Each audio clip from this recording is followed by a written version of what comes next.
So next we're moving to arguably the most important topic of all, love, and with it hope. And that in that space we have Barry Bogin from Loughborough University in the UK and from the University of Michigan-Dearborn. And he's going to be talking about measuring the impact of love and hope and the benefits for individuals and societies. Welcome, Barry. Thank you so much. It is great happiness and a great honor to be with all of you, many people whose work I've read and admired for years. So let me get started and share my screen.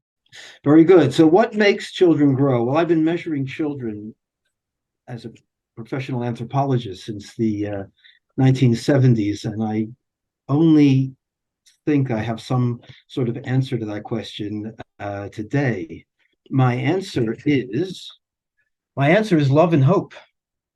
Now, of course, all people need certain basic requirements, such as food. We have about 50 different essential nutrient requirements that must be provided by our diets and our cuisines.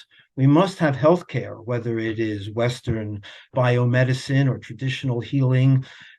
We must have a healthcare for both our bodies and our souls. We must have education, whether again that is Western style education or traditional ways of passing on knowledge. But without love and hope, none of that matters. And unfortunately, we see that in too many places in the world today when schools are bombed and hospitals are bombed and food supplies are destroyed. It's not those particular things, it's the loss of hope, and it's the loss of love. And I'm talking about the love of societies, not your individual love for your children. As parents, we love our children and our grandchildren, but sometimes societies do not love children. We've known this for a long, long time. Back in 1915, and then in 1942 and 1945, there were studies of children who were in foundling homes in the New York City Foundling Hospital. All of the infants under 2 years of age died. Almost all of them died. They were given care, but note the nurses. It's like COVID times. They are so dressed up, faces covered, and they have so many infants to care for, they cannot give them any real, what we would call quality time, and any hope for the future. So all those who entered there basically died. So Spitz called it hospitalism, the condition from which those infants died. It's failure to thrive. There was no physical growth, loss of weight, and also no skeletal growth. So they didn't get longer. Back in 1885, a British artist named George Frederick Watts painted this picture called Hope. Hope is in the Western tradition is often depicted as a young woman. She's playing a lyre that has only one useful string. You can't see it in this magnification, but there is only one star in that greenish firmament behind her. So she has very little hope. Why did Watts paint this? Well, two reasons. One, very personal. His grandchild, I'm sorry, his daughter-in-law had just died in childbirth, a person he loved tremendously. And also in 1885, Britain and the United States were in the throes of what is called by economists the Long Depression.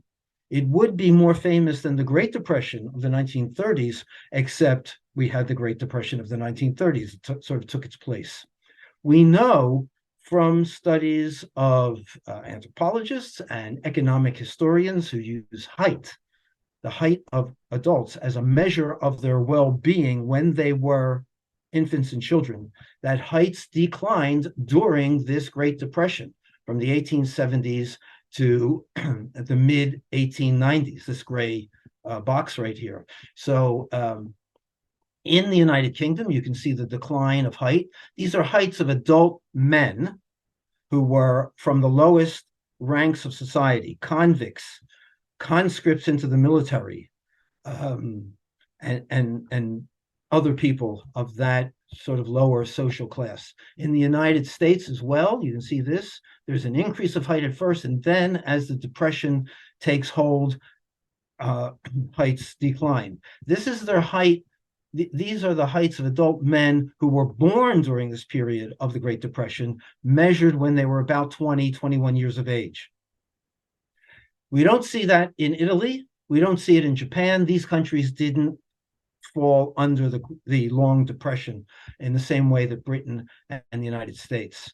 I'm talking about inflation, loss of jobs, collapsing banks, all the stuff that we have today. So height is a very sensitive measure of the quality of your life when you were born, when you were growing up. And again, it's not your individual height, it's the height of groups. Now, a British food writer and artist, Elizabeth Luard, wrote this after the death of her firstborn daughter, when the daughter was in her 20s. The human mind can cope with anything but the loss of hope. Luard overcame her grief by having hope in her younger 3 children. Martin Luther King Jr. gave his second most famous speech in 1959, not the I Have a Dream, but his Shattered Dreams speech before that. And in that sermon, Dr. King referenced George Frederick Watts' painting, the painting on the left here, of hope.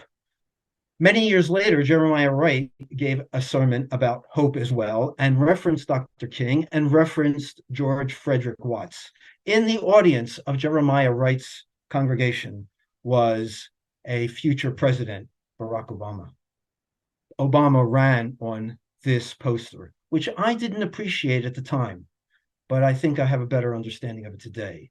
And Obama wrote, of course, in the first of his autobiography books, hope in the face of difficulty, hope in the face of uncertainty, the audacity of hope. So he changed some of Dr. King's words and Jeremiah Wright's words for his presidential campaign. In an article I've written about this, which is open access, you can just find it by looking for my name. You know, we're at 7 minutes, Barry. Yeah, love provides the sense of security and attachment which are necessary for healthy physical, cognitive, and emotional development. I just want to very quickly say, how does hope and how do love get into our bodies? How do they cause growth? It's complicated, of course. It has to do a lot with what some people call the love hormone, oxytocin. We can see oxytocin's effect on bone growth in that blue circle, on bone formation, bone resorption. And all of this is in my book, Patterns of Human Growth, which I welcome you to take a look at. Thank you very much.